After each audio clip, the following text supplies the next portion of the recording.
Y todo esto no estará sino en el orden de cosas habitual en aquel rincón del universo.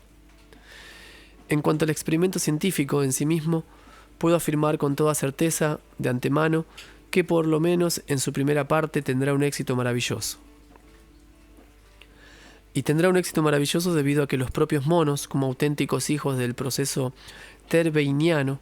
y a causa de su peculiar naturaleza, son ya de por sí en extremo amantes de todo lo que sea titilaciones, y por lo tanto habrán de participar con el mayor interés de su parte en dicho experimento científico. Y en cuanto a los individuos encargados de llevar a cabo este experimento científico, y en cuanto al beneficio a extraer del mismo por los demás seres tricerebrados del planeta, es sumamente fácil representárselo si se recuerda la sabia y prudente expresión de nuestro honorable Mullah Nasruddin, que dice: «Feliz el padre cuyo hijo se haya ocupado, aunque no sea más que con crímenes y robos, pues de este modo no tendrá tiempo para acostumbrarse a la práctica de la titilación». Así es, querido nieto. Al parecer nada te he dicho acerca de quiénes, cómo y por qué, desde que abandoné el sistema solar de Ors, me envían estos heterogramas, teniéndome al corriente de los hechos más importantes acaecidos en los diversos planetas de aquel sistema, y por supuesto también de los sucesos acontecidos en el planeta Tierra. Me recordarás, te dije antes, de mi primer descenso personal a la superficie de tu planeta favorito, tuvo lugar por causa de un joven miembro de nuestra tribu, quien más tarde se negó a permanecer más tiempo en la Tierra, regresando con nosotros al planeta Marte, donde tiempo después se convirtió en un excelente jefe de todos los miembros de nuestra tribu residentes en aquel planeta, y que es en la actualidad el primer jefe de todos los miembros pertenecientes a nuestra tribu, que por una u otra razón viven todavía en los lejanos planetas del sistema de Ors. Pues bien, cuando abandoné aquel sistema, le regalé mi famoso observatorio con todo lo que contenía, y como prueba de gratitud por mi presente me prometió informarme mes a mes, de acuerdo con el cálculo cronológico del planeta Marte, sobre todos los sucesos de importancia que tuvieron lugar en los planetas de aquel sistema. De modo pues que me mantengo perfectamente al tanto de los hechos más importantes acaecidos en aquellos planetas en que hay vida eseral. Ahora bien, este amigo mío, sabedor de mi gran interés de los seres tricerebrados que residen en el planeta Tierra, hace lo posible, como podrás ver, para procurarse informaciones fidedignas relativas a todas las manifestaciones terráqueas, de modo tal que pueda hallarme constantemente informado del proceso total de la existencia ordinaria de estos seres tricerebrados, aun cuando me encuentre a distancias inaccesibles, incluso para sus alados pensamientos. Este jefe de nuestra tribu recoge los diversos tipos de información relacionada con los terráqueos tricerebrados, bien por medio de sus propias observaciones obtenidas mediante el gran tescoano que yo le legué, o bien de los informes transmitidos por aquellos 3 seres tricerebrados de nuestra propia tribu que decidieron residir de forma permanente en el planeta Tierra, miembros estos que en la actualidad ejercen en el continente de Europa diferentes actividades sustancialmente independientes, indispensables para la existencia de todos los que allí habitan, en las condiciones actualmente prevalecientes. Uno de ellos tiene en una de las grandes ciudades europeas una casa de pompa fúnebre. El segundo, en otra urbe populosa, posee una agencia encargada de concertar matrimonios y tramitar divorcios. Y el tercero es propietario de muchas oficinas fundadas por él mismo en diversas ciudades, dedicadas a lo que se conoce con el nombre de cambio de moneda. Pero gracias a este heterograma veo ahora que me ha apartado bastante de mi relato original. Volvamos pues a nuestro tema. Te decía que en mi cuarto vuelo hacia el planeta Tierra, nuestra nave Ocasión descendió en el mar conocido con el nombre de Mar Rojo. Y descendimos en este mar debido a que baña las costas orientales de aquel continente al cual deseaba dirigirme. Esto es el continente llamado entonces de Grabonzi, actualmente África, en el cual se criaban aquellos simios que nosotros buscábamos, en mayor número que en ninguna otra tierra firme de la superficie de aquel planeta. Y además porque ese mar se hallaba en aquel periodo en condiciones particularmente ventajosas para anclar nuestra nave Ocasión, pero lo que es aún más importante, en una de sus orillas se hallaba el país llamado de Nilia, actualmente Egipto, en el cual residían aquellos miembros de nuestra tribu que deseaban permanecer en aquel planeta y con cuya ayuda pensaba yo capturar los monos. Así pues, habiendo descendido en el Mar Rojo, recorrimos la distancia que separaba nuestra nave de la orilla a bordo de nuestro Epodrenex y luego, montados en camellos, llegamos a aquella ciudad en la que vivían nuestros congéneres y que era por entonces la capital del futuro Egipto. Esta ciudad se llamaba Tebas.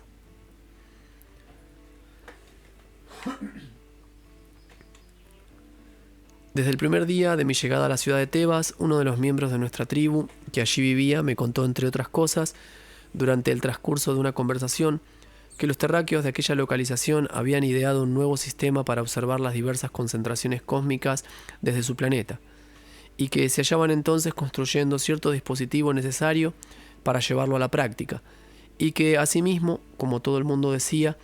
las ventajas y posibilidades de este nuevo sistema serían excelentes y sin paralelo en la historia del planeta Tierra. Una vez que me hubo relatado todo lo que con sus propios ojos había visto, inmediatamente se apoderó de mí un considerable interés, puesto que de la descripción que me hizo de ciertos detalles de este nuevo aparato, me pareció que los terrestres habían hallado el medio de vencer aquel inconveniente que tantas horas de meditación me había exigido previamente, cuando me hallaba ocupado en la construcción de mi observatorio en el planeta Marte.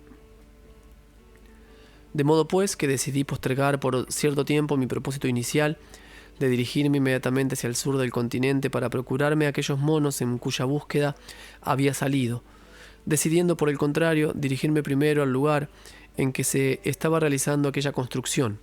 a fin de trabar relaciones personales en el mismo lugar de las operaciones con todos aquellos vinculados a la obra. Así pues, al día siguiente de nuestra llegada a la ciudad de Tebas, en compañía de uno de los miembros de nuestra tribu que se había hecho ya de varios amigos en el lugar, y también del constructor en jefe de dicha obra,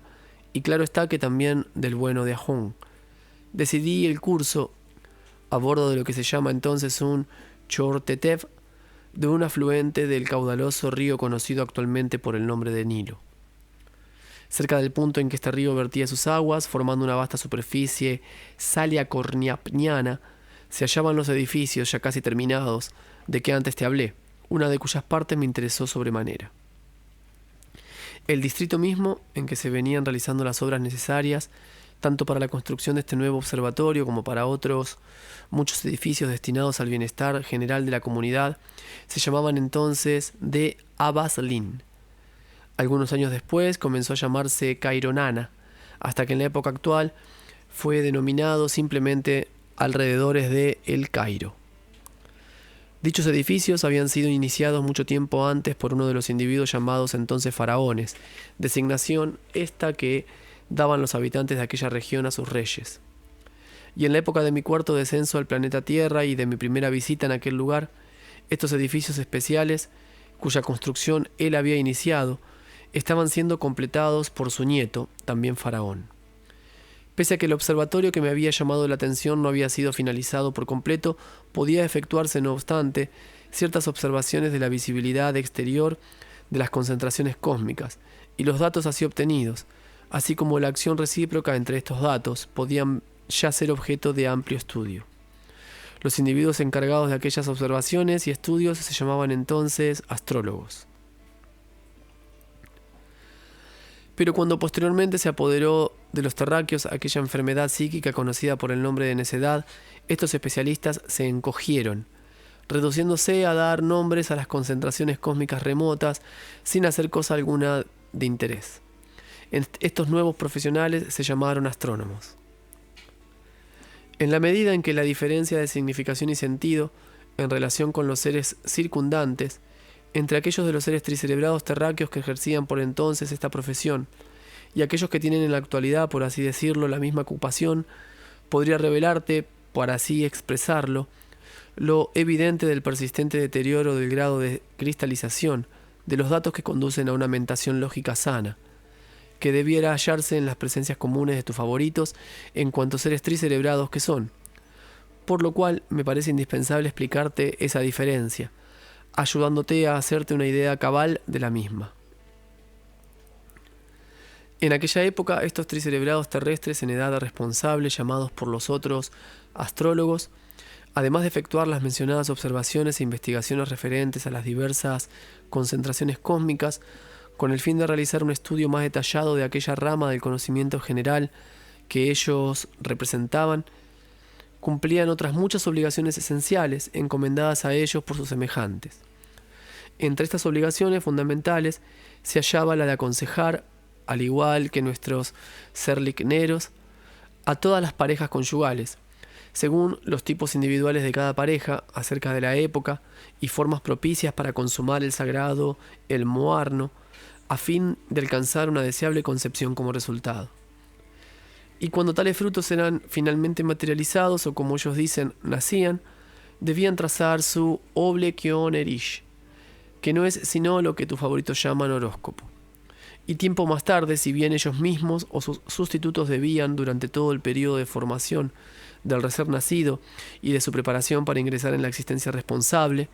guiarlos y suministrarles las indicaciones adecuadas sobre la base del mencionado oblequion erish, así como sobre la base de las leyes cósmicas, que continuamente se ponían de manifiesto en las ocasiones desplegadas por otras concentraciones cósmicas. Estas indicaciones, o por así llamarlas advertencias, consistían en lo siguiente. Cuando una función en la presencia de un individuo dado comenzaba a desentonar con el resto de la comunidad, este individuo acudía entonces al astrólogo de su distrito, quien sobre la base del mencionado oblequion erish, así como sobre la base de los cambios previstos en sus cálculos, de acuerdo con los procesos de la atmósfera, transmitidos a su vez hacia otros planetas del mismo sistema solar,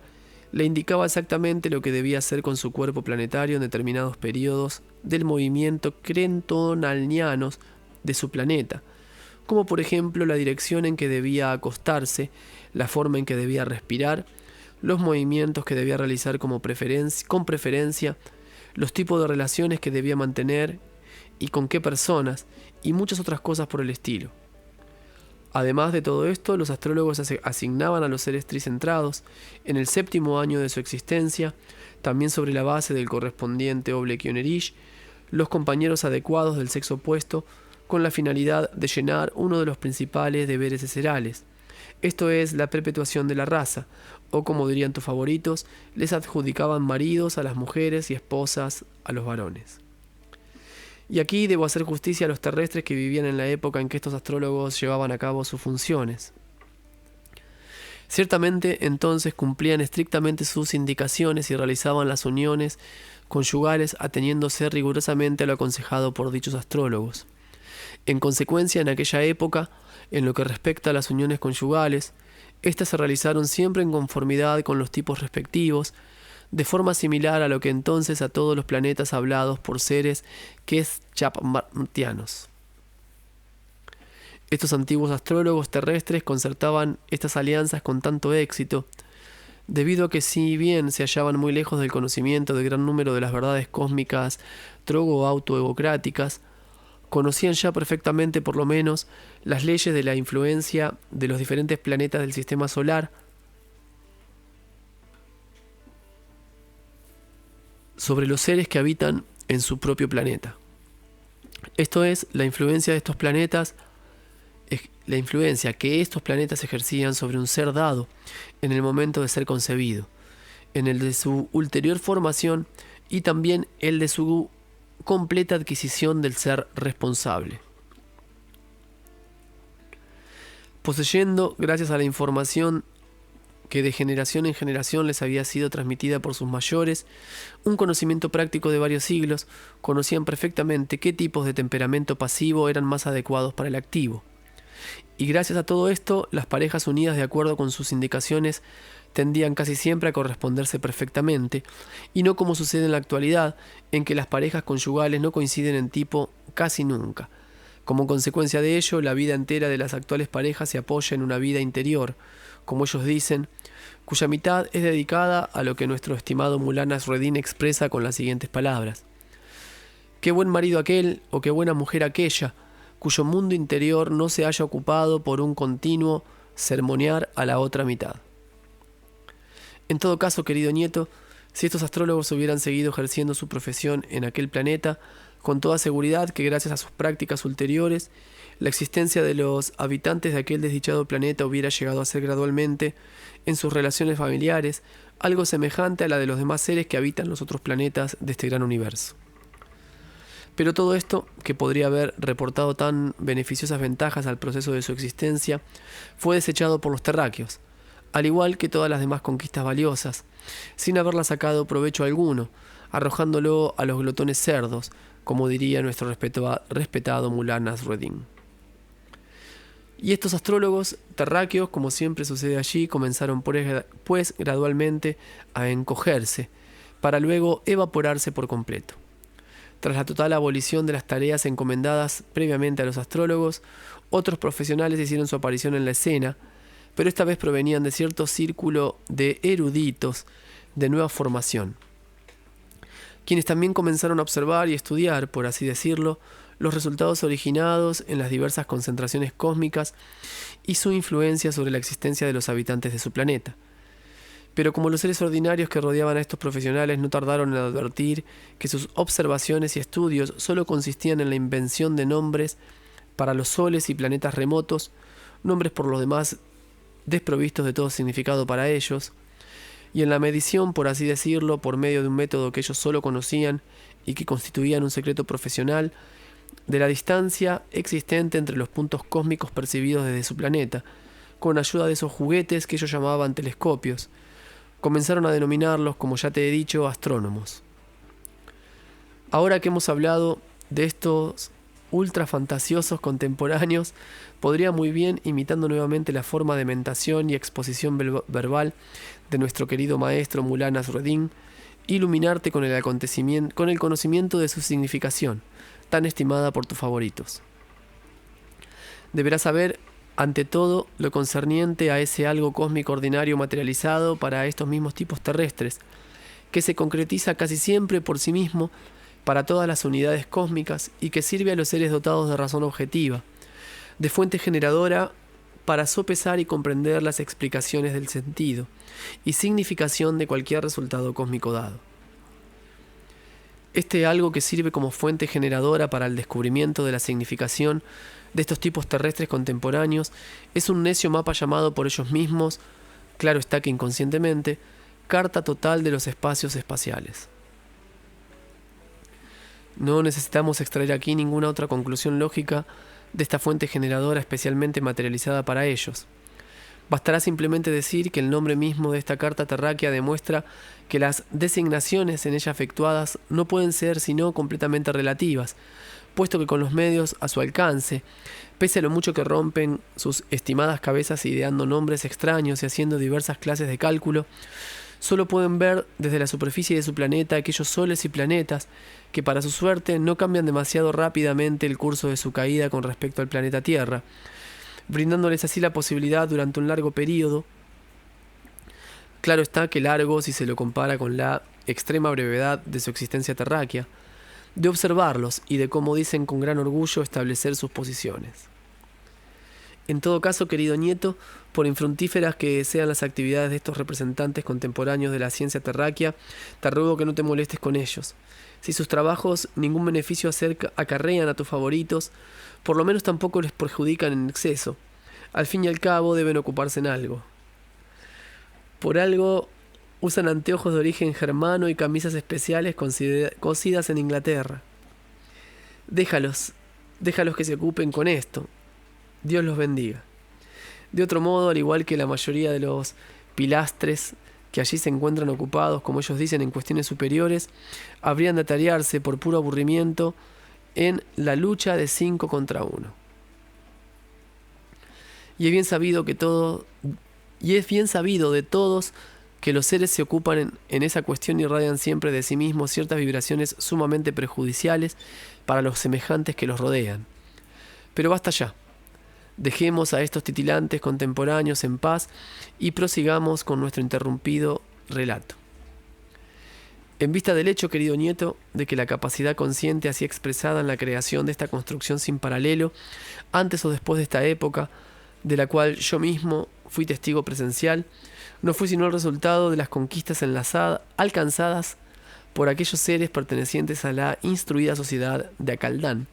constituida en el continente de Atlántida, antes de la segunda gran catástrofe terrestre. Creo que será conveniente, antes de continuar, explicándote nuevos detalles del mencionado observatorio, así como de otros edificios levantados en torno para el bienestar de la vida esceral de la comunidad, decirte, aunque no sea más que brevemente, algo acerca de la historia del surgimiento de esta tan venerable e instruida sociedad, compuesta por seres tricerebrados ordinarios en el entonces floreciente continente de Atlántida. Es un imperativo ineludible ponerte al tanto de esto, porque en el curso de mis posteriores explicaciones relativas a estos seres tricerebrados del planeta Tierra, que tanto han despertado tu curiosidad, habré de referirme con toda seguridad más de una vez a esta sociedad de sabios. También debo narrarte algo acerca de la historia del nacimiento y funcionamiento de esta sociedad en el continente de Atlántida, a fin de que sepas que si los seres tricerebrados de tu planeta favorito, gracias a sus deberes eserales de part dog, es decir, gracias a sus trabajos conscientes y sufrimientos voluntarios, llegan a alcanzar algo alguna vez, no solo lo utilizan para bien de su propio ser, sino que también cierta parte de estas conquistas se transmite por herencia, al igual que en nosotros, convirtiéndose en propiedad de sus descendientes directos.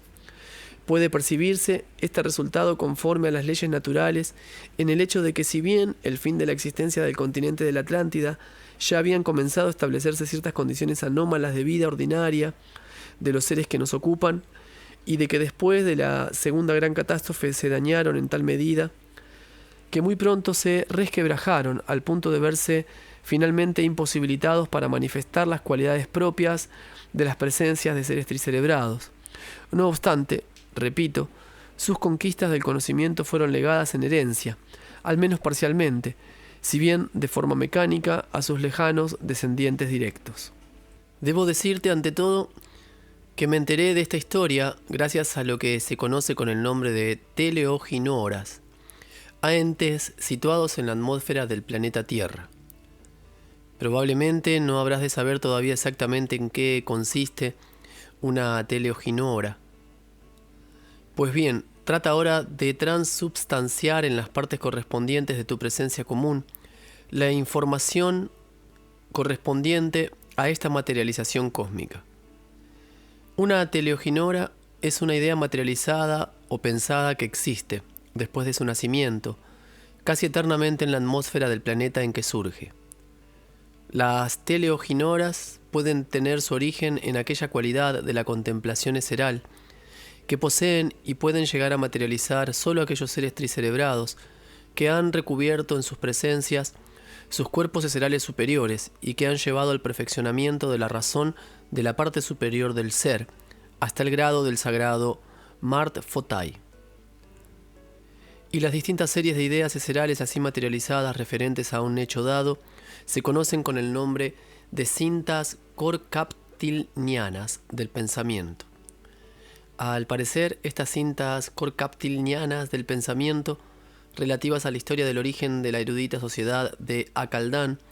fueron fijadas deliberadamente, como descubrí mucho más tarde, por cierto individuo eterno llamado Asochilón, actualmente santo, que se recubrió con la presencia común de un ser tricerebrado llamado Tétetos, que habitó en tu planeta favorito en el continente de Atlántida, y que vivió durante 4 siglos antes de la segunda gran perturbación transapalniana. Estas películas korkaptilnianas del pensamiento son indestructibles,